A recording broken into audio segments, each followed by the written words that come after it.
ನಾನು ಹಾಕಿದ್ದಂತ writ petition ಮೇಲೆ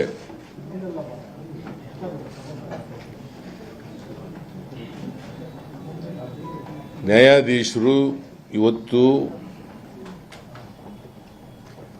ಆದೇಶವನ್ನು ನೀಡಿದ್ದಾರೆ. ನಾನು ರಾಜ್ಯಪಾಲರು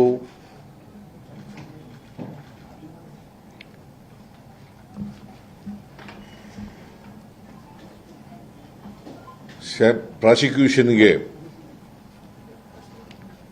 ಸ್ಯಾಂಕ್ಷನ್ ಕೊಟ್ಟಿದ್ದಂಥ ಆದೇಶವನ್ನು ನ್ಯಾಯಾಲಯದಲ್ಲಿ ಹೈಕೋರ್ಟ್ನಲ್ಲಿ ಪ್ರಶ್ನೆ ಮಾಡಿದ್ದೆ.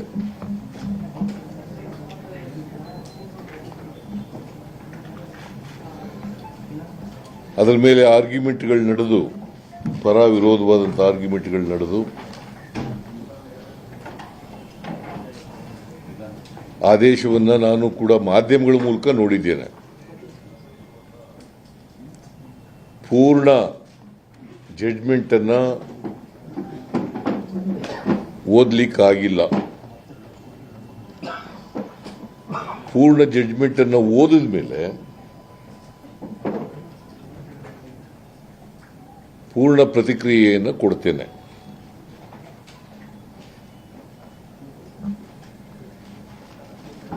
ರಾಜ್ಯಪಾಲರು ಬಹಳ ಮುಖ್ಯವಾಗಿ ದೂರುದಾರರ ದೂರಿನ ಮೇಲೆ 17A 218 BNSS ಹೊಸ ಕ್ರಿಮಿನಲ್ ಪ್ರೊಸೀಜರ್ ಕೋಡ್ ಮತ್ತು 19 PC ಆಕ್ಟ್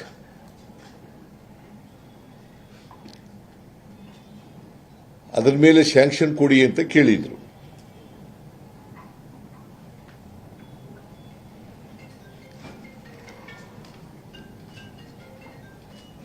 ನ್ಯಾಯಾಲಯ ಅಂದ್ರೆ ಹೈಕೋರ್ಟು 17A ಸೀಮಿತಗೊಳಿಸಿ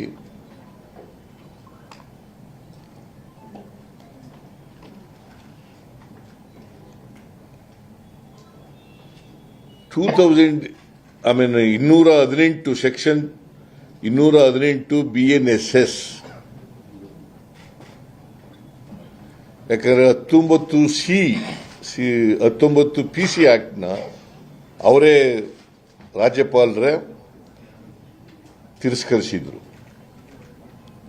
ಯಾಕಂದ್ರೆ ದೂರದಾರರು ಕೇಳಿದ್ದು 19 PC ಆಕ್ಟ್ನಲ್ಲಿ ಕೂಡ ಕೇಳಿದ್ರು. ಅದನ್ನ ಅವರೇ ತಿರಸ್ಕಾರ ಮಾಡಿದ್ರು. ನ್ಯಾಯಾಲಯ 218 BNSS new civil criminal procedure code ಭಾರತೀಯ ನ್ಯಾಯ ಸಂಹಿತೆ ಅಲ್ಲ ಸಂಹಿತೆ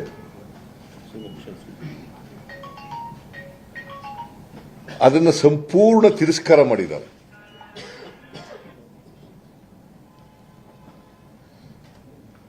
I repeat,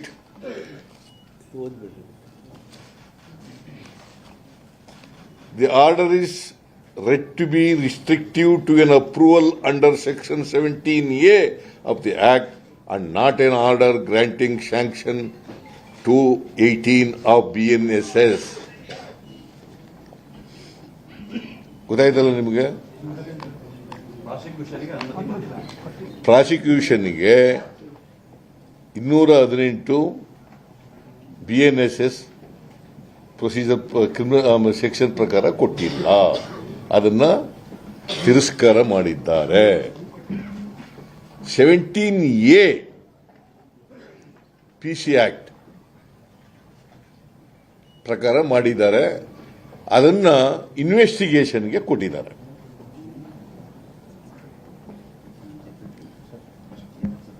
it's not A prosecution, ಇನ್ವೆಸ್ಟಿಗೇಷನ್ಗೆ ಕೊಟ್ಟಿದ್ದಾರೆ under Section 17A of the PC Act.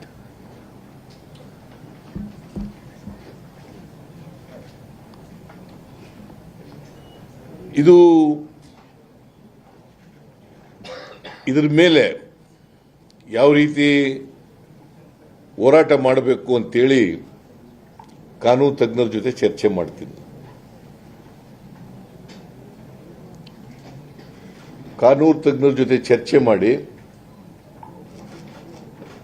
ಮುಂದಿನ ಕ್ರಮವನ್ನು ನಿರ್ಧಾರ ಮಾಡ್ತೀವಿ. ನಾನು ನಮ್ಮ ಎಲ್ಲ ಮಂತ್ರಿಗಳು ಮತ್ತೆ PCC ಅಧ್ಯಕ್ಷರು ನಾವೆಲ್ಲರೂ ಕೂಡ ಚರ್ಚೆ ಮಾಡಿ ತೀರ್ಮಾನ ಮಾಡ್ತೀವಿ. ಕಾನೂನು ತಜ್ಞರ ಜೊತೆಲೂ ಕೂಡ ಚರ್ಚೆ ಮಾಡ್ತೀವಿ.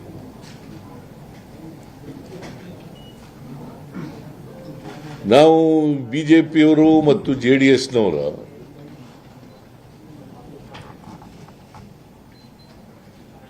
ಈ ಕಾನ್ಸ್ಪಿರಸಿಗೆ ಎದುರ್ಕೊಳ್ಳಲ್ಲ. ನಾನು ಯಾವತ್ತೂ ಕೂಡ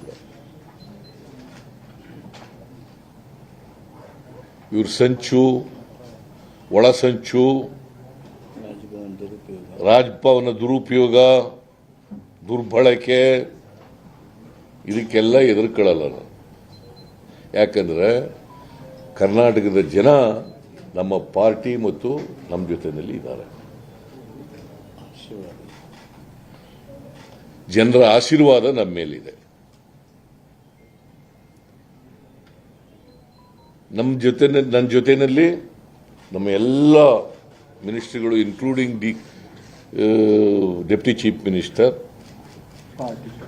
MLAಗಳು, ಪಾರ್ಟಿ ಮುಖಂಡರುಗಳು, ಪಾರ್ಟಿ ಕಾರ್ಯಕರ್ತರು ಮತ್ತೆ ಹೈಕಮಾಂಡ್ ಎಲ್ಲರೂ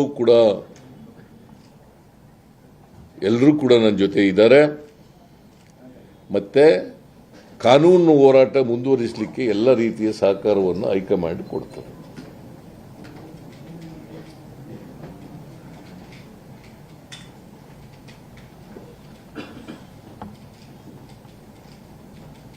ನರೇಂದ್ರ ಮೋದಿಯವರ ನೇತೃತ್ವದ ಬಿಜೆಪಿ ಸರ್ಕಾರ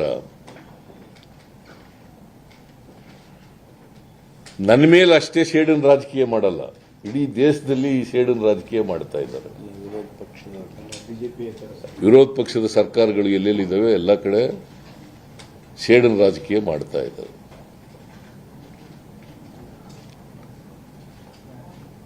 ದೇಶದಲ್ಲಿ ತುಂಬಾ. ಯಾಕಂತಂದ್ರೆ ಭಾರತೀಯ ಜನತಾ ಪಕ್ಷದವರು ಮತ್ತೆ JDSನವರು ಯಾವತ್ತೂ ಕೂಡ ಅವ್ರ ಸ್ವಂತ ಶಕ್ತಿ ಮೇಲೆ ಅಧಿಕಾರಕ್ಕೆ ಬಂದಿಲ್ಲ. 2008ರಲ್ಲೂ ಬಂದಿಲ್ಲ, 2018ರಲ್ಲೂ ಬಂದಿಲ್ಲ. ಮೊನ್ನೆ ನಡೆದಂಥ ಚುನಾವಣೆಯಲ್ಲಿ ಕೂಡ ಹೀನಾಯವಾಗಿ ಸೋತಿದ್ದಾರೆ ಅಸೆಂಬ್ಲಿ ಚುನಾವಣೆ. ಯಾಕಂತಂದ್ರೆ ಅವರು ಯಾವಾಗಲೂ ಅಧಿಕಾರಕ್ಕೆ ಬಂದಿರೋದು ಹಿಂಬಾಗಲಿನಿಂದ, ಹಣಬಲದಿಂದ, ಆಪರೇಷನ್ ಕಮಲ ಮಾಡೋದ್ರ ಮೂಲಕ ಅಧಿಕಾರಕ್ಕೆ ಬಂದಿದ್ದಾರೆ. They never came to power on the mandate of the people of Karnataka, both BJP and JDS.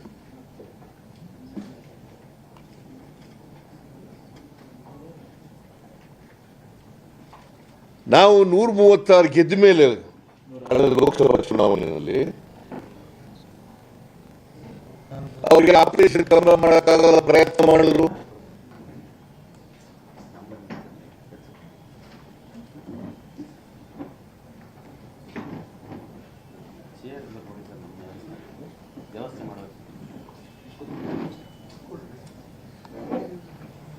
ದುಡ್ಡನ್ನ ಕೊಟ್ಟು MLAಗಳನ್ನ ಕೊಂಡ್ಕೊಳ್ತಕ್ಕಂಥ ಕೆಲಸ ಮಾಡೋಕ್ಕೆ ಪ್ರಯತ್ನ ಮಾಡಿದ್ರು, ಆಗಲಿಲ್ಲ.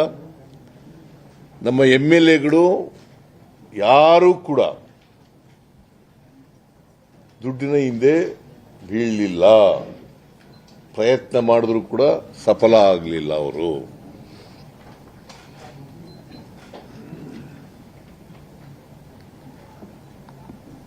ಸೊ ಅದಕ್ಕೋಸ್ಕರ ನಮ್ಮ ಎಲ್ಲ ಬಡವರ ಪರವಾದಂಥ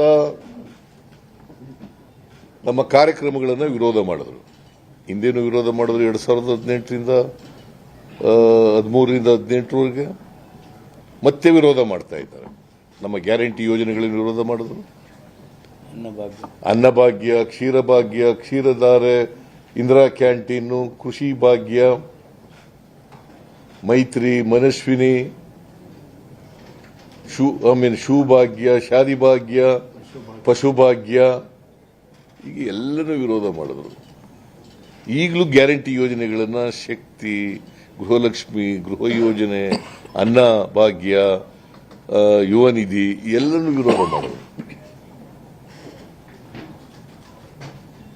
ಅವರು ಸಾಮಾಜಿಕ ನ್ಯಾಯಕ್ಕೆ ಮತ್ತು ಬಡವರಿಗೆ ವಿರುದ್ಧವಾಗಿರ್ತಕ್ಕಂಥವರು ಬಿಜೆಪಿಯವರು.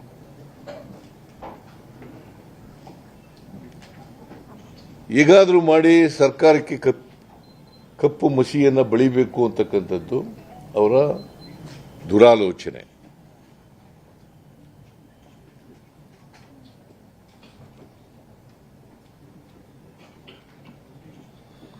ನಾನು ಎಲ್ಲ ಜಡ್ಜ್ಮೆಂಟ್ ಎಲ್ಲ ಪೂರ ಓದಿದ ಮೇಲೆ ಮತ್ತೆ ಇನ್ನೂ ಹೆಚ್ಚು ರಿಯಾಕ್ಟ್ ಮಾಡ್ತೀನಿ.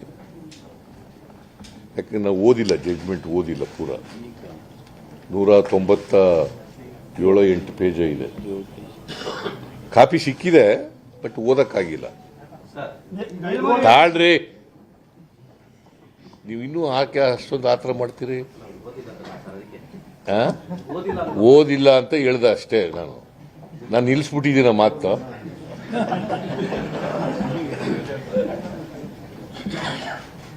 ಸೊ ಬಿಜೆಪಿಯವರು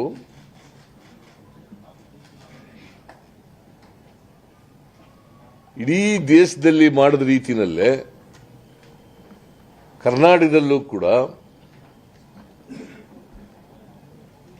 ಕಾಂಗ್ರೆಸ್ ಸರ್ಕಾರವನ್ನು ಅಲುಗಾಡಿಸಬೇಕು, ಕಪ್ಪು ಮಸಿ ಬೆಳೀಬೇಕು,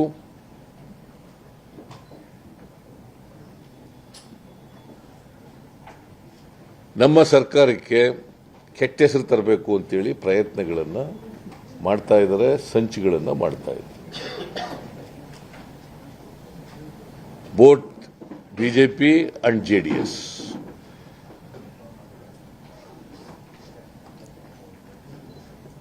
ಬೋತ್ ಬಿಜೆಪಿ ಅಂಡ್ ಜೆಡಿಎಸ್.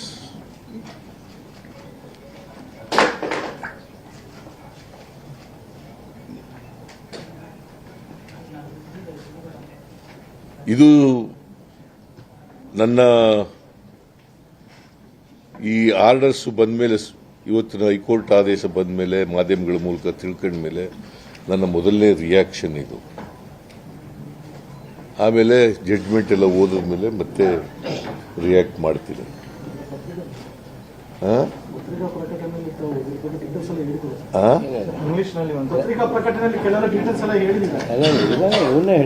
ಇದನ್ನೇ ಹೇಳಿರೋದು ಪತ್ರಿಕಾ ಪ್ರಕಟಣೆಯಲ್ಲಿ. ಇಂಗ್ಲಿಷ್ನಲ್ಲಿ today the high court passed an order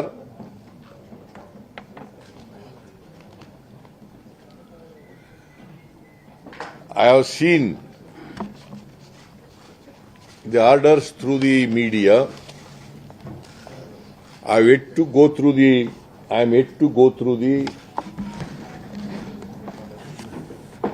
the judgment of the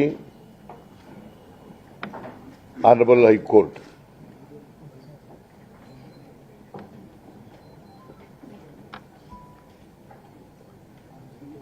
After going through the judgment, I will react to the judgment both legally and politically.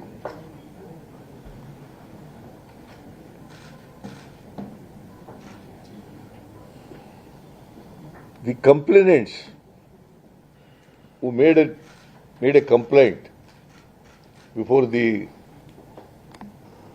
Honorable Governor that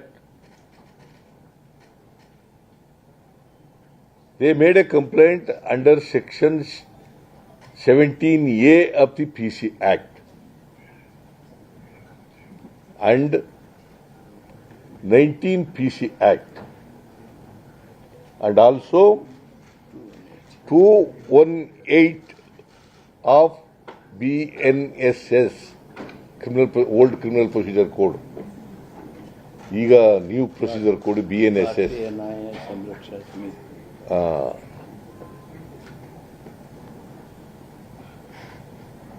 The Honorable High Court said inquiry may be conducted under Section 17A of the PC Act. And they rejected another prayer made by the complainant that prosecution is to be sanctioned under Section 218 and 19 PC Act. 19 PC Act has been rejected by the Honorable Governor before he gives the order. The High Court held that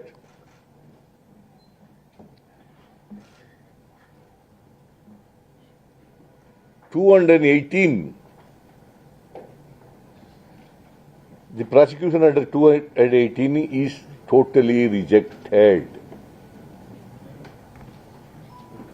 In the words of the court, you can read. And you may, court orders. Court orders ಏನಂತ ಹೇಳಿದ್ದಾರೆ ಅಂದ್ರೆ the order is read to be restrictive to an approval under Section 17A of the Act and not an order granting Section 218 of BNSS. Shall I repeat again? You got it?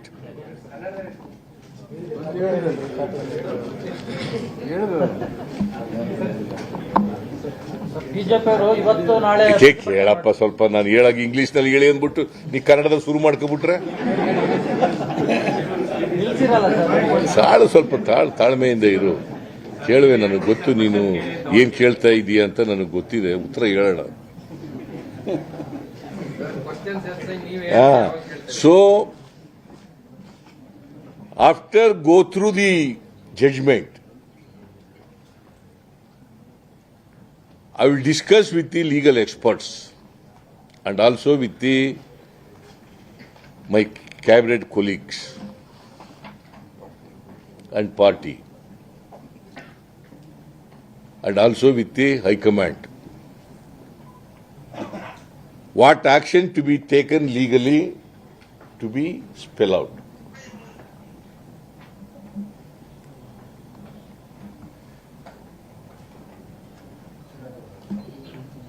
So BJP is trying to dislodge our government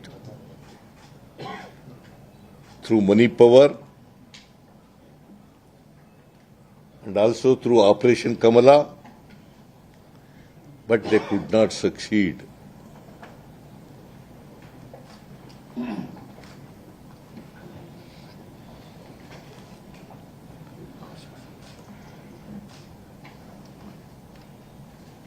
I am not afraid of the conspiracy hatched out by both BJP and JDS, because people of Karnataka are with our party, are with me, and also with our government.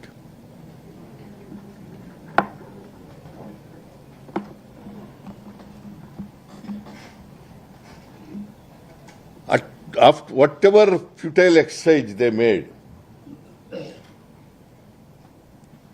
to dislodge our government, it is not possible for them. See, they were succeeded in 2018 or 19. In 2008 also they were succeeded because the people of Karnataka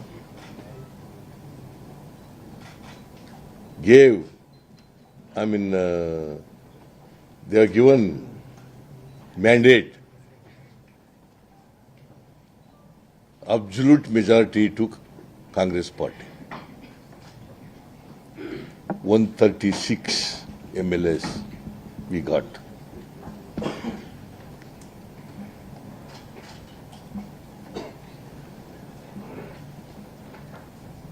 So BJP is always against social justice and programs of the poor people of the society, because they opposed in our previous regime all our poor programs, welfare measures. huh? Welfare Welfare measures that we have undertook. like Now also they are opposing all 5 guarantees.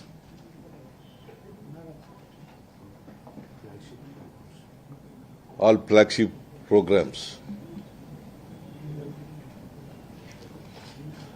Because they basically, BJP and JDS are against social justice and programs of the poor people.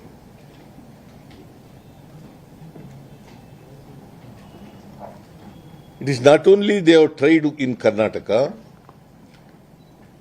in the entire country, wherever governments of opposition party is there in power, they try to dislodge such governments,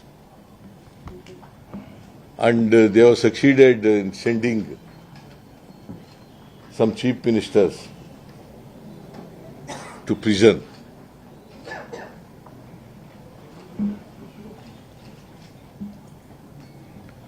So it is not possible in Karnataka, because people are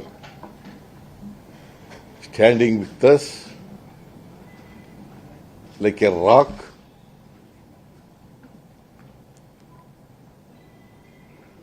and also with me, all our cabinet colleagues, all our leaders, all our workers, and also party, MLAs, MLCs, and High Command, MPs and High Command.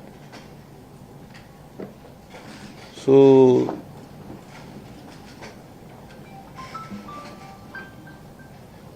these are the first reaction today, and my colleagues are here. Please, you can ask questions. ಹೈಕೋರ್ಟ್ನ ಆದೇಶ ನಿಮಗೆ ತೃಪ್ತಿ ತಂದಿದೆಯಾ sir? ಹೈಕೋರ್ಟ್ನ ಆದೇಶ ತೃಪ್ತಿ ತಂದಿದೆಯಾ ಅಥವಾ supreme ಕೋರ್ಟ್ಗೆ ಏನಾದರೂ ನೋಡಪ್ಪ, ಇದು ತೃಪ್ತಿ ತಂದಿದೆಯಾ ತೃಪ್ತಿ ತಂದಿಲ್ವಾ ಅಂತಕ್ಕಂಥ ಪ್ರಶ್ನೆ ಅಲ್ಲ. ನಾವು ಗವರ್ನರ್ನ ಆದೇಶವನ್ನ ಪ್ರಾಸಿಕ್ಯೂಷನ್ ಕೊಡೋದನ್ನ ಚಾಲೆಂಜ್ ಮಾಡಿದ್ದು. ಅವರು 19 PC ಆಕ್ಟ್ ಅನ್ನು ಬಿಟ್ಟು 218 ಮತ್ತು 17A ನಲ್ಲಿ ನಮಗೆ ಪ್ರಾಸಿಕ್ಯೂಷನ್ಗೆ ಸ್ಯಾಂಕ್ಷನ್ ಕೊಟ್ಟಿದ್ರು. ಅವರು 17A ಮಾತ್ರ ಎಂಕ್ವೈರಿ ಮಾಡಿ ಅಂತ ಹೇಳಿ 218 PC ಆಕ್ಟ್ ಅನ್ನ ಅದನ್ನ ರಿಜೆಕ್ಟ್ ಮಾಡಿದ್ದಾರೆ. ಗೊತ್ತಾಯ್ತಾ? ನಾನು ಅದಕ್ಕೆ ನೋಡಿ, ಈಗ it's not A question of satisfaction or dissatisfaction. It's a legal fight.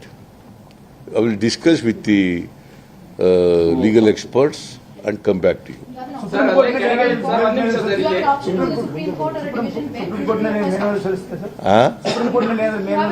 ನೋಡಪ್ಪ, ನಾನು ಹೇಳಿದ್ನಲ್ಲ, see, I am very, very categorical. I will discuss with the legal experts what action to be taken legally, and it is after only discussing with the legal experts. ಹಿನ್ನಡೆ ಅಲ್ವಾ sir? ಇದುವರೆಗೆ ನೀವು ಹೇಳ್ತಾ ಇದ್ರಿ ನಮ್ದು ಯಾವ್ದು ತಪ್ಪಿಲ್ಲ ಅಂತ ಹೇಳ್ತಾ ಇದ್ರಿ. ಈಗ ತನಿಖೆಗೆ ಅನುಮತಿ ಕೊಟ್ಟಿರುವಂತದ್ದು ಒಂದ್ ರೀತಿ ನಿಮ್ಮ ಈಗಲೂ ನಾನು ನನ್ನ ಪ್ರಕಾರ ತಪ್ಪು ಮಾಡಿಲ್ಲ. ಗೊತ್ತಾಯ್ತಾ? ಜಡ್ಜ್ ಆದೇಶ ಕೊಟ್ಬಿಟ್ಟು ಆದೇಶ 17A ಮಾಡಿ ಅಂತ ಹೇಳಿದ ತಕ್ಷಣ ಎಂಕ್ವೈರಿ ಮಾಡಿ ಅಂದ ತಕ್ಷಣ ತಪ್ಪು ಮಾಡಿದ್ದೀನಿ ಅಂತಲ್ಲ ಅದರ ಅರ್ಥ. ನ್ಯಾಯಾಲಯ ಹೇಳಿದೆ ಕೇಳಕ್ಕೆ ನ್ಯಾಯಾಲಯದಲ್ಲಿ ನಾನು ಅದಕ್ಕೆ ನ್ಯಾಯಾಧೀಶ ನಮ್ಮ ಲೀಗಲ್ ಎಕ್ಸ್ಪರ್ಟ್ಸ್ಗಳ ಜೊತೆ ಮಾತಾಡಿ ಏನ್ ಮಾಡಬೇಕು ಮುಂದೆ ಅಂತ. ಸರ್, ನ್ಯಾಯಾಲಯ ಹೇಳಿದೆ ಜಜ್ಮೆಂಟ್ ಅಲ್ಲಿ ಅನ್ಡೌಟೆಡ್ಲಿ ರಿಕ್ವೈರ್ ಅಂಡ್ ಇನ್ವೆಸ್ಟಿಗೇಷನ್ ಅಂತ ಹೇಳಿದೆ. Undoubtedly require under what section? Under 17A. 17A ಅದನ್ನೇ ನಾನು ಹೇಳಿದ್ದಲ್ವಾ, ನಾ 17A ಅಂತ ಇಲ್ಲ ಅಂತ ಹೇಳದ್ನ. ನೋಡಪ್ಪ ಎಲ್ಲದು ನೋಡ್ರಿ ಸರಿಯಾಗಿ ಅರ್ಥ ಮಾಡ್ಕೊಳ್ರಿ ಇದು. ಅದ್ ನೋಡಪ್ಪ, ನೀನು ಇಂಗ್ಲಿಷ್ ಪತ್ರಿಕೆಯವನು ಅರ್ಥ ಮಾಡ್ಕೊ ಇದು. ದಿ ಆರ್ಡರ್ ಇಸ್ ಕೇಳ್ರಿ, ಇಲ್ಲಿ ಬರ್ಕೊಳ್ರಿ ಇದನ್ನ. The order is read to be restrictive to an approval under section 17A of the Act and not an order granting sanction under section 218 of the BNS is not there. Sir, you have said you are open for an investigation. Would the state government order an investigation, or would you wait for what happens in the special court, sir? You have said you are open for an investigation. See, whatever court said, I have read it. You are asking the question to the government. You see, I am confining to only the orders passed by the High Court. ಈಗ ನಿಮ್ ಈ high court ತೀರ್ಪಿನ ಹಿನ್ನೆಲೆಯಲ್ಲಿ ನೀವು ರಾಜೀನಾಮೆ ಕೊಡಬೇಕು ಅಂತ ಒತ್ತಾಯಿಸಿ ಪ್ರತಿಪಕ್ಷ ಹೋರಾಟ. ಯಾಕೆ ರಾಜೀನಾಮೆ ಕೊಡಿ? ಕುಮಾರಸ್ವಾಮಿ ರಾಜೀನಾಮೆ ಕೊಟ್ಟಿದಾರ? ಬೇಲ್ನಲ್ಲಿ ಇದಾರೆ? ಅಲ್ಲ, ಬೇಲ್ನಲ್ಲಿ ಇದಾರಪ್ಪ. ಅವ್ರು ಕೇಳಿ, ಅವ್ರು ಕೇಳ್ರಿ. ಈಗ FIR ಇರೋರಿಗೆಲ್ಲ ಕೇಳಪ್ಪ, ಇಲ್ಲಿ ಇದು ಇಟ್ ಈಸ್ ಓನ್ಲಿ ಎಂಕ್ವೈರಿ ಮಾಡಿ ಅಂತ ಹೇಳಿರೋದು ಅಲ್ವಾ? ಎಂಕ್ವೈರಿ ಸ್ಟೇಜ್ನಲ್ಲೇ ರಾಜೀನಾಮೆ ಕೊಡಿ ಅಂತ ನೀನ ಕೇಳೋದು ಅಲ್ಲ. ನೀನ್ ಕೇಳ್ತಾ ಇದೀಯನೆಯ, ಮತ್ತೆ ನೀನ್ ಬಿಡು. ಅವ್ರಿಗೆ ಉತ್ತರ ಕೊಡ್ತೀನಿ ನಾನು, ಬಿಡು.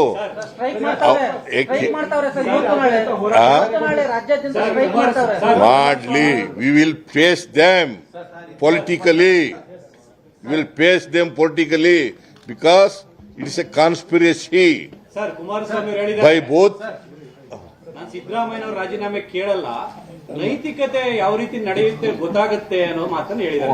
ಅವ್ರಿಗೆ ಅದು ಅಪ್ಲೈ ಆಗಲ್ವಾ? ಅದನ್ನ ಹೇಳಿದ್ರು. ಅಲ್ಲ, ಅವ್ರಿಗೆ ಅಪ್ಲೈ ಕೇಳಲಿಲ್ವ? ಅದನ್ನೇ ಕೇಳಿದಾಗ ಈ ಕೇಳು, ಇವ್ರಿಗೆ ನಿಮ್ಗೆ ಅಪ್ಲೈ ಆಗುತ್ತೆ ಇಲ್ವೋ ಅಂತ ಕೇಳು.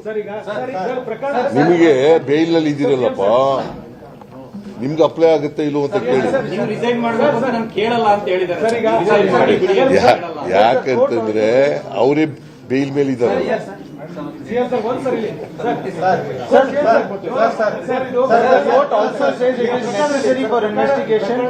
ಪ್ರಕರಣದ ಬಗ್ಗೆ ತನಿಖೆ ನಡೀತಿರುವಾಗ ಮುಖ್ಯಮಂತ್ರಿಗಳು ತಮ್ಮ ಸ್ಥಾನದಲ್ಲಿ ಮುಂದುವರಿ ಸೂಕ್ತವಲ್ಲ, ನೈತಿಕತೆಯ ವಿಚಾರವನ್ನು ಯಾರು ಸೂಕ್ತ ಅಲ್ಲ ಅಂತ ಹೇಳಿದವರು? ಬಿಜೆಪಿ ನಾಯಕರು. ಕುಮಾರಸ್ವಾಮಿ ಹಂಗಾರಿ ಅವ್ರ ಗೌರ್ಮೆಂಟ್ ನಲ್ಲಿ ಕುಮಾರಸ್ವಾಮಿ ಇರೋದು ಅಲ್ಲ. ಆಯ್ತಪ್ಪ, ಅವ್ರು ಕೇಳ್ರಿ ನೋಡ್ರಿ. ಅವ್ರಿಗೆ ಕುಮಾರಸ್ವಾಮಿಗೆ ಬೇಲ್ ಮೇಲೆ ಇದಾರಲ್ಲಪ್ಪ, ಮಂತ್ರಿ ಆಗಿದ್ದಾರೆ ಕೇಂದ್ರದಲ್ಲಿ, ನಿಮ್ ಸರ್ಕಾರದಲ್ಲೇ ನರೇಂದ್ರ ಮೋದಿ ಅವರ ಪ್ರೈಮ್ ಮಿನಿಸ್ಟರ್ ಆಗಿರೋ ಸರ್ಕಾರದಲ್ಲೇ ಇದಾರಲ್ಲ. ಅದಕ್ಕೆ ಅದನ್ನ ಕೇಳಿ ಅಂತ ಹೇಳಿ. ಅದನ್ನ ಕೇಳಿದ್ದೀರಾ ನೀವು? ಕೇಳಿಲ್ಲ ನೀವು. ನೀನು ಆಯ್ತು, ಇಲ್ಲ ಬಿಡ, ಆಯ್ತು ನೀನು ತಾಳ್ರಿ. ಸರ್, ಈಗ ರಾಜ್ಯಪಾಲರು BNS ಆಕ್ಟ್ ಅಡಿಯಲ್ಲೂ ಕೂಡ ಕೇಳಿದ್ರು 218. ಆ ಮುಖಾಂತರ ರಾಜ್ಯಪಾಲರು ನೀವ್ ಹೇಳ್ತಿರಂತೆ ಸರ್ಕಾರದ ಸಂಚಿನ ಭಾಗವಾಗಿ ರಾಜ್ಯಪಾಲರಿಗೆ ಕೇವಲ ಅರ್ಧ ಜಯ ಮಾತ್ರ ಸಿಗ್ತಾ. 17 PC ಆಕ್ಟ್ ಅಡಿ ತನಿಖೆಗೆ ಇಟ್ಟಿರೋದು. ನಾನು ಅರ್ಧ ಜಯ ಪೂರ್ಣ ಜಯ ಅಂತ ಹೇಳಕ್ ಹೋಗಲ್ಲ. ಕೋರ್ಟ್ನವರು ಏನ್ ಹೇಳಿದ್ದಾರೆ ಅಂತ ಅಷ್ಟೇ ಹೇಳಿದ್ದೀನಿ. ನಾನು ಪೂರ ಜಡ್ಜ್ಮೆಂಟ್ ಓದಿದ ಮೇಲೆ ಐ ವಿಲ್ ರಿಯಾಕ್ಟ್ ಅಂತ ಹೇಳಿದ್ದೀನಿ. I will react only after go through the entire judgement. ಈಗ ಇಟ್ ಈಸ್ ಓನ್ಲಿ ಮಾಧ್ಯಮದ ಮೂಲಕ ನಾನು ಓದ್ಕೊಂಡಿರೋದ್ರ ಮೇಲೆ ಅಷ್ಟೇ ಹೇಳಿದ್ದೀನಿ. ಅದಕ್ಕೆ ಇಷ್ಟೊಂದು ಪ್ರಶ್ನೆ ಕೇಳಬೇಕಾದಂತ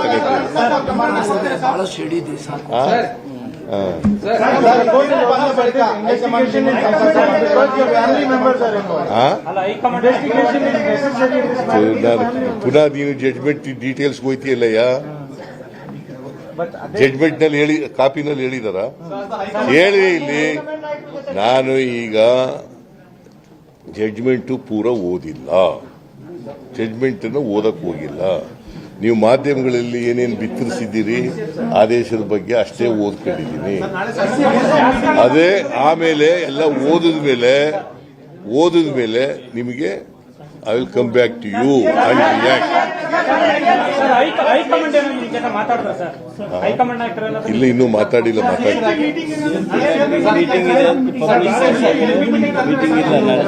ಪಾರ್ಟಿ ಪ್ರೆಸಿಡೆಂಟ್ ಆಗಿ ಸರ್, ಪಾರ್ಟಿ ಪ್ರೆಸಿಡೆಂಟ್ ಆಗಿ DCM ಈ ಪ್ರಕರಣ ನೋಡಿ, ನಾನೀಗಾಗಲೇ ಬೆಳಗ್ಗೆ ರಿಯಾಕ್ಟ್ ಮಾಡಿದ್ದೀನಿ, ಆಗಲೇ ಹೇಳಿದ್ದೀನಿ.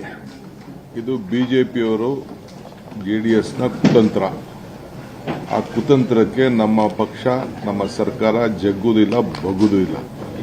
ಇಡೀ ಪಕ್ಷ ಮತ್ತು ಸರ್ಕಾರ ಮುಖ್ಯಮಂತ್ರಿಗಳ ಜೊತೆ ನಿಂತ್ಕೊಳ್ತದೆ, ದೆಹಲಿಯಿಂದ ಹಿಡಿದು ಹಳ್ಳಿವರೆಗೂ ಕೂಡ. ಸೊ ಅದರಿಂದ ಯಾರ ಕನಸು, ಯಾರ ಏನೇನು ಒತ್ತಡ, ಅದು ಯಾವುದು ಕೂಡ ನಮ್ಮ ಪಕ್ಷ ಅಲ್ಲಿ ಸರ್ಕಾರದಲ್ಲಿ ಮಿಣದಿಲ್ಲ. ಕಾನೂನು ಹೋರಾಟ ಮಾಡ್ತೀವಿ, ಜನರ ಜೊತೆಲಿ ನಿಂತ್ಕೊಳ್ತೀವಿ. ಸಾಕು ಸಾಕು ಸಾಕು, ಥ್ಯಾಂಕ್ ಯು ಅಂತ ರಿಟ್ ಪಿಟಿಷನ್ ಮೇಲೆ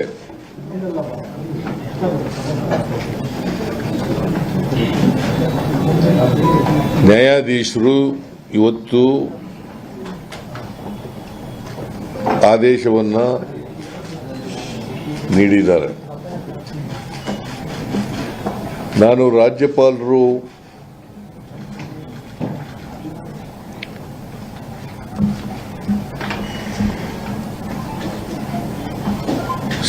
ಪ್ರಾಸಿಕ್ಯೂಷನ್ಗೆ ಸ್ಯಾಂಕ್ಷನ್ ಕೊಟ್ಟಿದ್ದಂತ ಆದೇಶವನ್ನ ನ್ಯಾಯಾಲಯದಲ್ಲಿ, ಹೈಕೋರ್ಟ್ನಲ್ಲಿ ಪ್ರಶ್ನೆ ಮಾಡಿದ್ದೆ.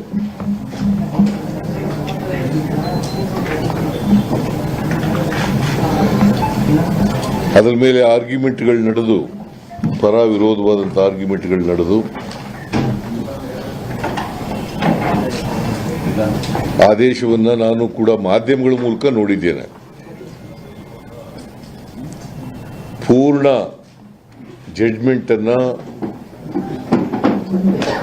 ಓದ್ಲಿಕ್ಕಾಗಿಲ್ಲ. ಪೂರ್ಣ ಜಡ್ಜ್ಮೆಂಟ್ ಅನ್ನ ಓದಿದ ಮೇಲೆ ಪೂರ್ಣ ಪ್ರತಿಕ್ರಿಯೆಯನ್ನು ಕೊಡ್ತೇನೆ.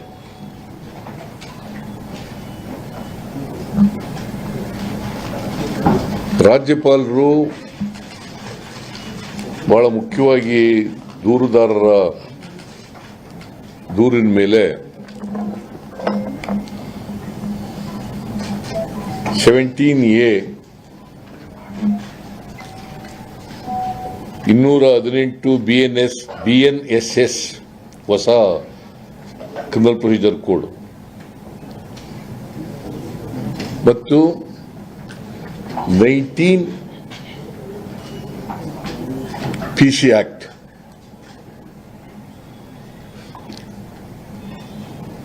ಅದರ ಮೇಲೆ ಸ್ಯಾಂಕ್ಷನ್ ಕೊಡಿ ಅಂತ ಕೇಳಿದ್ರು.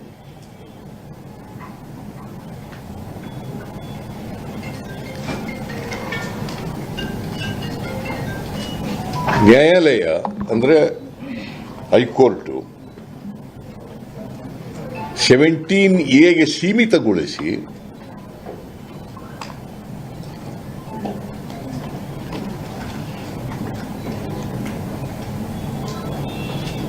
218 ಸೆಕ್ಷನ್ 218 BNSS, ಯಾಕಂದ್ರೆ 19 PC ಆಕ್ಟ್ನ ಅವರೇ ರಾಜ್ಯಪಾಲರೇ ತಿರಸ್ಕರಿಸಿದ್ರು. ಯಾಕಂದ್ರೆ ದೂರದಾರರು ಕೇಳಿದ್ದು 19 PC ಆಕ್ಟ್ನಲ್ಲಿ ಕೂಡ ಕೇಳಿದ್ರು. ಅದನ್ನ ಅವರೇ ತಿರಸ್ಕಾರ ಮಾಡಿದ್ರು. ನ್ಯಾಯಾಲಯ 218 BNSS new civil criminal procedure code, ಭಾರತೀಯ ನ್ಯಾಯ ಸಂಹಿತೆ ಅಲ್ಲ, ಸಂಹಿತೆ,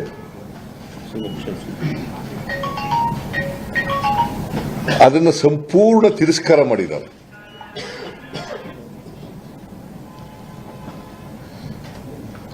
I repeat, ಓದ್ಬಿಡಿ.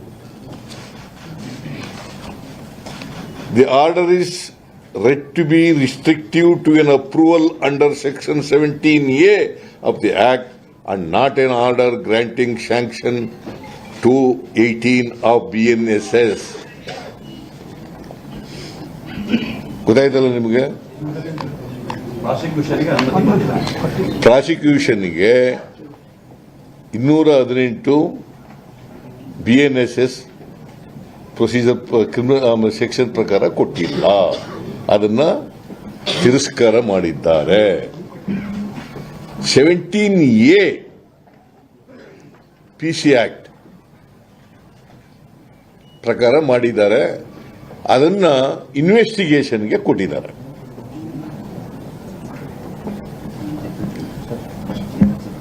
It's not A prosecution, ಇನ್ವೆಸ್ಟಿಗೇಷನ್ಗೆ ಕೊಟ್ಟಿದ್ದಾರೆ under section 17A of the PC act.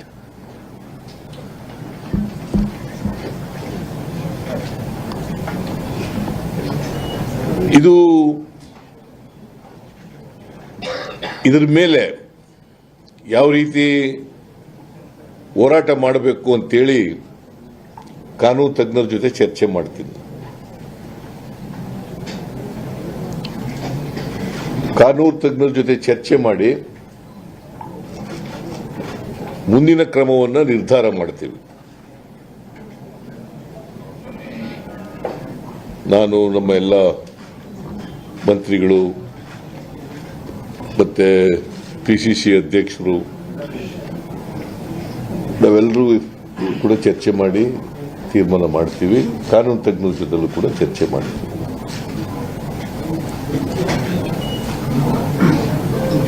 ನಾವು ಬಿಜೆಪಿಯವರು ಮತ್ತು JDSನವರ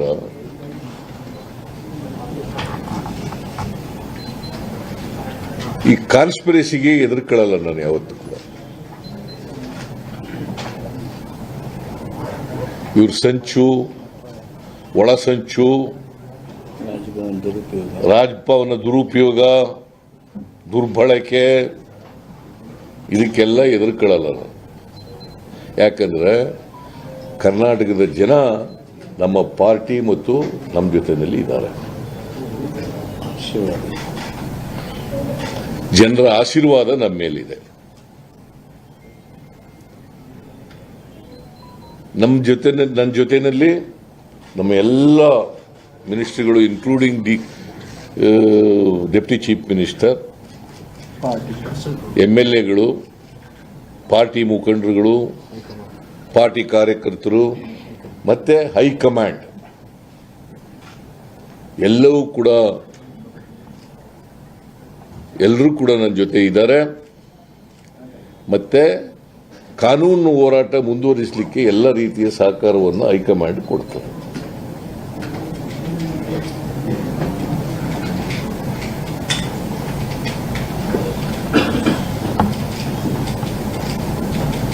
ನರೇಂದ್ರ ಮೋದಿಯವರ ನೇತೃತ್ವದ ಬಿಜೆಪಿ ಸರ್ಕಾರ ನನ್ನ ಮೇಲೆ ಅಷ್ಟೇ ಸೇಡಿನ ರಾಜಕೀಯ ಮಾಡಲ್ಲ, ಇಡೀ ದೇಶದಲ್ಲಿ ಈ ಸೇಡಿನ ರಾಜಕೀಯ ಮಾಡ್ತಾ ಇದ್ದಾರೆ. ವಿರೋಧ ಪಕ್ಷದ ಸರ್ಕಾರಗಳು ಎಲ್ಲೆಲ್ಲಿದ್ದಾವೆ ಎಲ್ಲ ಕಡೆ ಸೇಡಿನ ರಾಜಕೀಯ ಮಾಡ್ತಾ ಇದ್ದಾರೆ.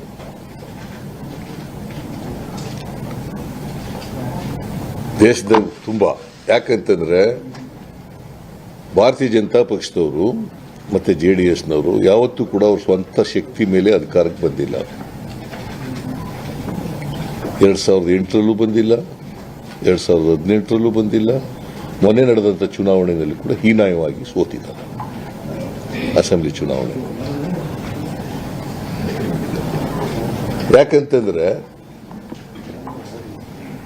ಅವರು ಯಾವಾಗಲೂ ಅಧಿಕಾರಕ್ಕೆ ಬಂದಿರೋದು ಹಿಂಬಾಗಲಿನಿಂದ,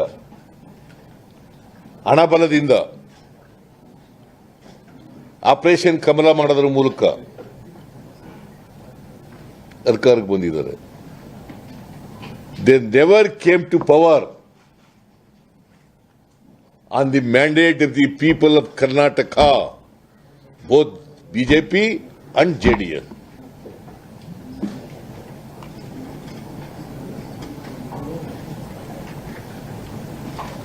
ನಾವು 136 ಗೆದ್ದ ಮೇಲೆ ಕಳೆದ ಲೋಕಸಭಾ ಚುನಾವಣೆಯಲ್ಲಿ ಅವರಿಗೆ ಆಪರೇಷನ್ ಕಮಲ ಮಾಡಕ್ಕಾಗಲ್ಲ ಪ್ರಯತ್ನ ಮಾಡಿದ್ರು.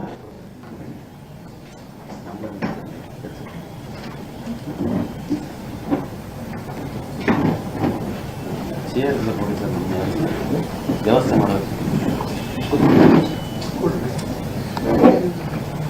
ದುಡ್ಡನ್ನ ಕೊಟ್ಟು MLAಗಳನ್ನ ಕೊಂಡ್ಕೊಳ್ತಕ್ಕಂಥ ಕೆಲಸ ಮಾಡಕ್ಕೆ ಪ್ರಯತ್ನ ಮಾಡಿದ್ರು, ಆಗಲಿಲ್ಲ. ನಮ್ಮ MLAಗಳು ಯಾರೂ ಕೂಡ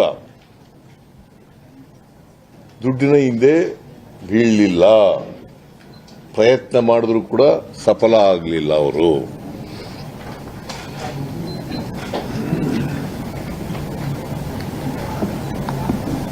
ಸೊ ಅದಕ್ಕೋಸ್ಕರ ನಮ್ಮ ಎಲ್ಲ ಬಡವರ ಪರವಾದಂಥ ನಮ್ಮ ಕಾರ್ಯಕ್ರಮಗಳನ್ನು ವಿರೋಧ ಮಾಡಿದ್ರು. ಹಿಂದೇನು ವಿರೋಧ ಮಾಡಿದ್ರು. 2018ರಿಂದ 13ರಿಂದ 18ರವರೆಗೆ ಮತ್ತೆ ವಿರೋಧ ಮಾಡ್ತಾ ಇದ್ದಾರೆ. ನಮ್ಮ ಗ್ಯಾರಂಟಿ ಯೋಜನೆಗಳನ್ನು ವಿರೋಧ ಮಾಡಿದ್ರು.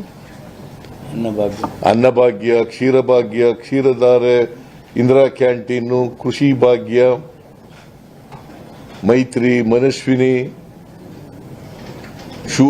ಶೂ ಭಾಗ್ಯ, ಶಾದಿ ಭಾಗ್ಯ, ಪಶುಭಾಗ್ಯ, ಈಗ ಎಲ್ಲನೂ ವಿರೋಧ ಮಾಡಿದ್ರು.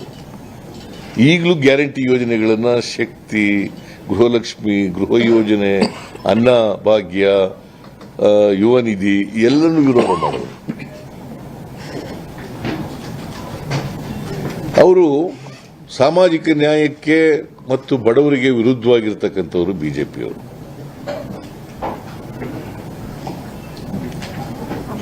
ಹೇಗಾದ್ರೂ ಮಾಡಿ ಸರ್ಕಾರಕ್ಕೆ ಕಪ್ಪು ಮಸಿಯನ್ನ ಬಳಿಬೇಕು ಅಂತಕ್ಕಂಥದ್ದು ಅವರ ದುರಾಲೋಚನೆ.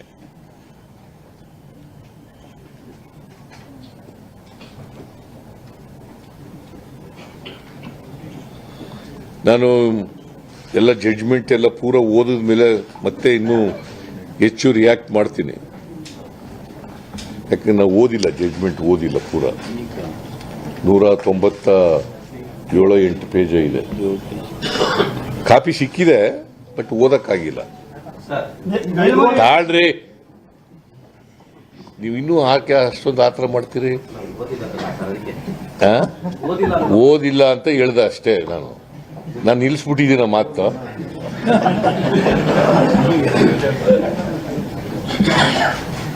ಸೊ ಬಿಜೆಪಿಯವರು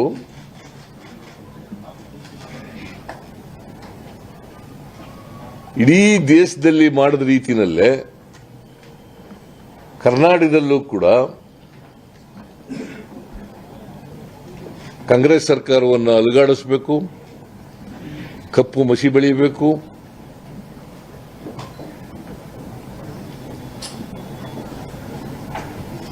ನಮ್ಮ ಸರ್ಕಾರಕ್ಕೆ ಕೆಟ್ಟ ಹೆಸರು ತರಬೇಕು ಅಂತೇಳಿ ಪ್ರಯತ್ನಗಳನ್ನು ಮಾಡ್ತಾ ಇದ್ದಾರೆ, ಸಂಚುಗಳನ್ನು ಮಾಡ್ತಾ ಇದ್ದಾರೆ. both BJP and JDS.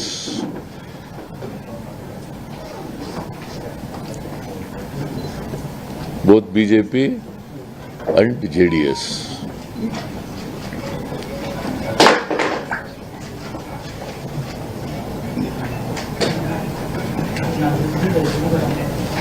ಇದು ನನ್ನ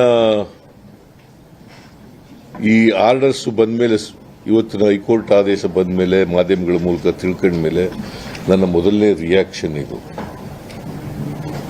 ಆಮೇಲೆ ಜಡ್ಜ್ಮೆಂಟ್ ಎಲ್ಲ ಓದಿದ ಮೇಲೆ ಮತ್ತೆ ರಿಯಾಕ್ಟ್ ಮಾಡ್ತೀನಿ.